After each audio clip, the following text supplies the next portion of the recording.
Olá galera, professor Wagner do curso Gravar e vamos lá, aula sobre vetores, ok? Relações vetoriais, grandezas vetoriais. Galera, é uma aula muito tranquila, porém ela é cobrada na maioria dos concursos aí, tá? Então você vai ver essa aula teórica aqui comigo e depois a gente vai abrir aí e aí você confere na nossa página qual que é o seu concurso.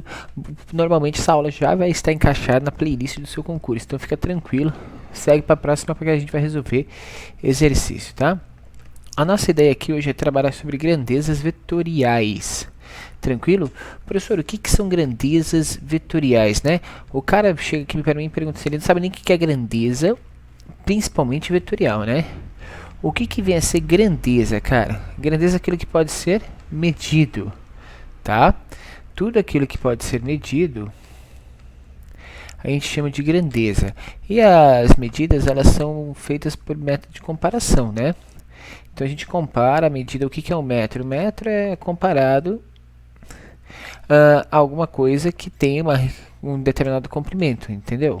Isso é tudo que pode então ser medido, tá? Comparado em relação a alguma coisa.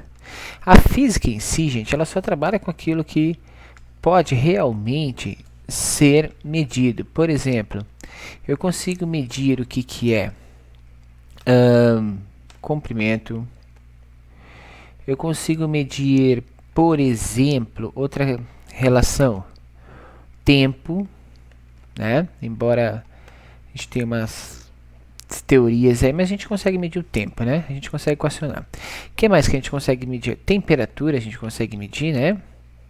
Temperatura são grandezas então físicas, grandezas que podem ser medidas. Mas essas grandezas, elas são divididas em dois grandes grupos. O grupo das grandezas escalares e o grupo das grandezas vetoriais. E é sobre as vetoriais que eu quero conversar com você hoje, tranquilo? Então a gente tem as grandezas escalares. E o que são as grandezas escalares? A gente já vai conversar sobre isso. E as grandezas vetoriais, que é o foco da nossa aula de hoje. Tranquilo? Gente, as grandezas escalares, elas só o valor já determina a relação dessa grandeza. Só o valor. Como assim, professor? Só o valor? Só o valor numérico, tá? O que a gente vai chamar de valor numérico, a gente vai chamar de módulo. Então, só essa característica já me dá a relação. Por exemplo, uma dúzia de ovos. A relação de dúzia é uma grandeza escalar, porque uma dúzia é uma dúzia pronta. São 12, cara. Tranquilo? Agora, no caso de grandezas vetoriais, cara, aí a gente tem uma relação um pouco diferente. Por quê? Porque ela, além do valor numérico, ela precisa me dar outras informações. Essas informações são relacionadas com módulo. O módulo, gente, é o próprio valor numérico, o que é aquilo que a gente precisou lá em cima. Mas aqui a gente tem ainda a direção e a gente tem o sentido. Então, olha só, a gente tem três elementos que interferem nessa medida: módulo, direção e sentido. Tranquilo? Professor, como que eu estudo isso daqui então? Para você estudar isso aqui, cara, a gente vai falar o seguinte, ó. O módulo é o valor numérico. O que mais? A gente pode ter a direção. O que é direção, cara? A direção é para onde que esse cara está orientado, certo? Pode ser horizontal. Pode ser vertical. Pode ser oblíquo. É a direção, é o plano aonde está orientado esse elemento, certo? Então a gente pode chamar aqui do plano, tá? E o sentido é para onde ele vai nesse plano, né? Por exemplo, se a gente fosse pegar a horizontal, ele poderia ir para a direita ou para a esquerda, né? Para frente ou para trás. Direita. Falha técnica aqui, direita ou esquerda, né? Então é para onde ele estaria indo, certo? A orientação real dele. Professor, mas para que a gente utiliza? Imagina que você esteja numa estrada qualquer, tá? aqui tá você, de camiseta vermelha, calção azul lá, curtindo a vida à toa, ok? E aí, cara, de repente, alguém te avisa o seguinte: ô velho, vem vindo uma bolinha que vai te atingir. Ela tem uma velocidade de 10 metros por segundo. Como que você vai fazer para desviar dessa bolinha, cara? Se eu te falar só 10 metros por segundo, como que você vai desviar dela? Não tem como. Se você não souber a direção, por exemplo, ela está na horizontal, e o sentido, por exemplo, a nossa direita aqui da tela, a gente não tem como orientar isso, certo? Então olha a importância dessas grandezas, e a gente já percebe que a física trabalha com várias grandezas que são vetoriais, tá? Bom, então pensando o que é um vetor. O vetor é só uma representação matemática desses elementos, dessa grandeza, certo? O vetor, ele é construído a partir de um segmento de reta. O tamanho desse segmento de reta vai dar para a gente a ideia do módulo do vetor. Então, quanto maior essa reta que eu fizer, por exemplo, eu vou fazer uma outra retinha vermelha aqui. A reta vermelha é maior que a preta, né? Então, quer dizer que o módulo do vetor vermelho seria maior que o preto. O plano aqui onde que ele está, e ele vai ter uma cabecinha nessa seta. Essa cabecinha vai dar para a gente a ideia do sentido desse elemento, tá? Então, esse vetor aqui estaria indo para este lado. Eu poderia fazer o outro vetor vindo para o lado oposto aqui, ó. Tá? Então, a cabecinha da seta aqui vai dar para a gente a ideia da onde que esse elemento está orientado, para onde que ele está indo nesse sistema. Tranquilo? Esses são vetores, gente. Partindo desses elementos que são vetores, eles vão ser representados por uma letra. Uma letra minúscula, A, B, qualquer letra, sempre com uma setinha em cima, tá? E essa setinha vai estar sempre à direita, independente para onde que o vetor esteja, no nome ele vai estar sempre à direita. Então aqui eu teria o vetor A, tá? Aqui é o vetor A, e esse cara aqui representa o vetor B, tranquilo? Ok. Partindo dessa ideia de vetores, então, a gente já sabendo o que são vetores, que eles podem ser particionados em regiões iguais. Então, esse aqui teria um módulo de 3 unidades, esse aqui a gente poderia dizer que ele tem um módulo de 2 unidades, né? Só que eles são vetores em sentidos aí diferentes, a gente pode, então, fazer relações matemáticas entre vetores. E é isso que a física vai cobrar da gente, as relações matemáticas. Então, você tem que saber trabalhar esses vetores. Sabendo que a grandeza é uma grandeza vetorial, a gente tem que trabalhar esses vetores, tá? Como assim, professor? Relações matemáticas. Vamos pensar no seguinte, ó. A gente vai começar com soma vetorial. E aí, a gente está acostumado a soma vetorial de diversas formas, né? Eu quero fazer contigo soma vetorial da seguinte maneira. Existem 3 maneiras da gente somar vetores. Então, a gente vai trabalhar com vetores aqui de mais ou menos o mesmo módulo. Pode ser? E a partir desses vetores de mais ou menos o mesmo módulo, a gente vai tentar relacionar como que se dá essa soma entre eles. Certo? Por exemplo, se eu fizer aqui esse vetorzinho, chamar de vetor A. Então, vamos desenhar aqui um vetor A. Vetor A. Fiz um segundo vetor de mesmo tamanho, ou seja, mesmo módulo, e eu vou chamar de vetor B. A gente tem uma relação entre eles muito interessante. Como? A gente pode somar esses 2 vetores. Então, nossa ideia é construir o vetor soma a partir da relação entre A e B. Certo? Somar o vetor A e o vetor B. Tranquilo? Como que ficaria isso? Vamos dar módulo para esses vetores. Ó. Aqui 1, 2 unidades, beleza? Então esse cara tem 2 unidades de módulo. O de cima eu quero fazer igualzinho. Então eu também vou dizer que ele tem aí 2 unidades de módulo. Tranquilo? Bom, então como que a gente faria essa soma? Percebe que esses vetores eles têm a mesma direção e o mesmo sentido. Então, ó, isso é importante pra gente. Mesma direção e sentido. Então, A partir de agora, você vai, antes de fazer a conta, antes de fazer o processo de resolução, você vai verificar a relação de direção e sentido dos vetores.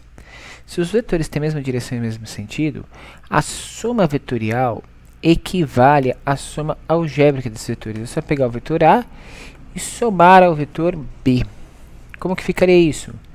Seria igual ao módulo de 2 mais o módulo de 2. Então a soma desses vetores vai dar um vetor de módulo de 4 unidades.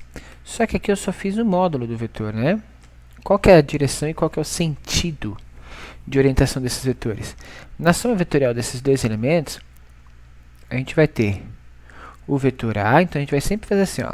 Faz o primeiro vetor, tá? No final do primeiro vetor, que é o vetor A, você começa o vetor B. Então, põe ele aqui na frente. E aqui estaria a soma vetorial, o que representaria a soma vetorial. Então, a soma vetorial desses elementos é um vetor que teria origem no primeiro e terminaria lá no segundo elemento vetorial. Então, a gente vai ter tudo isso daqui como vetor soma. Esse cara aqui representa o nosso vetor soma. Então, a soma de A mais B daria esse vetor de mesma direção, mesmo sentido, porém módulo igual a 4 unidades. Mas olha lá, a gente somou dois vetores que têm a mesma direção e mesmo sentido, tá? E se a gente voltasse tudo aqui agora, vamos ver se a gente consegue retornar tudo. E eu quero fazer agora a soma vetorial de dois vetores que têm a mesma direção, mas têm sentidos opostos. Então, eu vou somar o vetor A e o vetor B. Só que na representação do vetor B, eu vou arrumar aquilo ali agora, ó. A orientação do vetor B agora, ela é outra. É o mesmo tamanho, tá vendo? Eu mantive o mesmo tamanho, só que eu vou fazer ele virado para o lado oposto. Tranquilo? Como que a gente calcula isso daqui agora? Cara, a gente vai fazer o seguinte.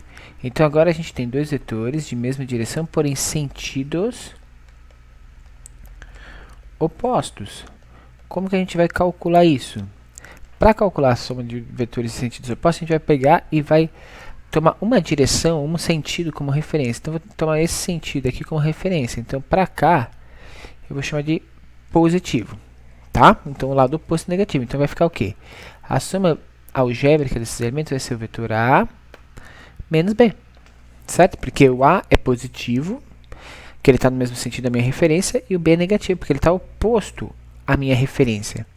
Então, é a partir daí que a gente vai conseguir resolver esse sistema. Isso aqui vai ficar como? A soma desses elementos vai ser 2 menos 2. O que significa isso? Significa que vai dar 0, ou seja, um vetor nulo. Nossa, professor, mas por que um vetor nulo? Pensa comigo. Você está nesse ponto, certo? Você saiu o vetor A. Construiu o vetor A aqui. A partir daqui, eu vou fazer de outra cor, só para a gente poder enxergar. Você vem aqui, ó, e no final dele você coloca o vetor B. E o vetor B está aqui, ó. E ele volta até aqui. Ok? E aqui está o vetor B. Qual que é a distância entre o ponto que você saiu e o ponto que você chegou? É 0, né? Então, por isso que a soma vetorial desses elementos dá 0. Porque você não se movimentou. Então, dentro de uma soma de vetores opostos, ou vetores que têm sentidos opostos, né? A gente vai ter sempre essa relação. Ou seja, a soma vai ser um menos o outro. Ok? Se eles tiverem exatamente o mesmo tamanho, vai dar sempre 0. Se eles tiverem tamanhos diferentes, aí vai prevalecer aquele que tiver módulo maior. E o sentido de direção do vetor resultante vai ser o de módulo maior. Tem outra maneira ainda de somar vetores, gente. Que é quando esses vetores, agora, eles têm direção e sentidos diferentes. Então, agora a gente vai esquecer a relação de direção e vai esquecer o sentido deles. Então, eles vão ter inclinações entre si. E aí, como que a gente resolve a soma desses vetores? Tá? Essa vai ser a nossa última interação aqui para relacionar essa soma vetorial aqui e compreender esse sistema de soma. tá? Então a gente vai ter o seguinte, ó. Veja comigo. Deixa eu apagar esse vetor B aqui, vou fazer um vetor qualquer, tá? Então o vetor B já não existe mais aqui, não nessa direção. Vamos apagar ele aqui rapidinho. Eu vou deixar o módulo dele ali porque eu quero manter ele com o mesmo módulo, mas ele vai ser apagado aqui. Eu vou construir um vetor aqui, ó. Pronto. Esse é meu vetor B, tá? Aqui também tem 2 de unidade. Como que a gente faz a soma? Bom, primeiro representando a parte das retas, a gente teria o vetor A. A gente vai manter sempre esse mesmo esquema. E no final do vetor a gente faz o vetor B, certo? Obedecendo aqui, mais ou menos, na representação, a mesma direção e sentido que o vetor B tem ali, ó. Então esse aqui é o nosso vetor B. Qual que é o vetor resultante? O vetor resultante é a reta que liga o ponto de origem de A até o ponto final de B. Então a gente teria este vetorzão aqui, que seria nosso vetor soma resultante, certo? Percebe que entre esses dois vetores forma-se um ângulo, que a gente vai chamar de ângulo alfa, ok? Como que a gente faz a soma vetorial? Para fazer a soma vetorial destes dois elementos aqui, a gente vai fazer o seguinte, a soma vai ser A ao quadrado mais B ao quadrado, ok? Menos 2AB vezes cosseno de θ. Você já viu essa expressão, essa equação em algum momento da sua vida? Se a gente for observar essa equação, a gente vai perceber que a gente está lidando com Pitágoras, né? Na verdade, aqui a gente chamaria de lei dos cossenos, né? E o que essa lei dos cossenos tem a ver aí, professor? Gente, a gente tem duas retas, a gente conhece o valor dessas duas retas e a gente conhece o ângulo formado por essas duas retas. Toda vez que você tiver um triângulo, porque o vetor resultante ele sempre vai fechar essa figura em um triângulo, tranquilo? E toda vez que você conhece isso daí, a ideia então é a gente partir para resolução a partir de lei dos cossenos, certo? E aí fica muito mais tranquilo da gente resolver. Tranquilo? Claro que quando ele tiver 90 graus a gente vai ter um caso especial e a gente vai discutir sobre esse caso especial aqui. Mas no nosso caso aqui agora, a gente vai trabalhar dessa forma. Então vai ficar essa equaçãozinha aí, tá? Então tá tranquilo. Então vamos lá. É essa equação. Suponhamos que ele deu aqui o cosseno de alfa. Ele não falou que ângulo que era, mas ele já deu o cosseno de alfa aí. Ele falou que esse cosseno de alfa aí vale menos 0,6. Bom, beleza. Então o vetor soma seria a ao quadrado, que é 2 ao quadrado, mais 2 ao quadrado, menos 2 vezes 2 vezes 2 vezes o cosseno de alfa, que é menos 0,6. Então a soma desses vetores seria 4 mais 4 mais 2 vezes 2, 4, 4 vezes 2, 8, 8 vezes 0,6, dá 4,8, menos com menos vai ficar mais 4,8. Percebe que esses dois vetores com forma de ângulo é um vetor muito grande, né? Fica 4, 8, 12,8, o tamanho desse vetor, certo? Então é por aí, gente, que a gente começa a trabalhar esse tipo de resolução desses elementos. Tranquilo? Espero que você tenha compreendido aí. Tranquilo, gente? Professor, e se o ângulo for de 90 graus? Se o ângulo for de 90 graus, que é o último caso, ou seja, se os vetores são perpendiculares, aí é tranquilo, cara. Por quê? Porque se eles são perpendiculares, a gente tem o seguinte. Para vetores perpendiculares, a gente tem um vetor aqui, vetor A. A gente tem um vetor aqui, vetor B. Para fazer a soma desses vetores, a gente vai fazer põe A, põe B, Sempre no final de um começa o outro. E aí o vetor resultante está aqui, ó, certo? Essa é a chamada regra do polígono para resolver essa soma vetorial. E aí essa soma a gente resolve por Pitágoras, né? Que é S ao quadrado igual a ao quadrado mais B ao quadrado, certo? Então essa soma vetorial fica muito mais tranquilo de trabalhar. Tranquilo, pessoal? Espero que você tenha curtido uma aula geral aí de vetores, que é importante para a gente conseguir resolver a maior parte dos exercícios de física. Um grande abraço e até a próxima aula.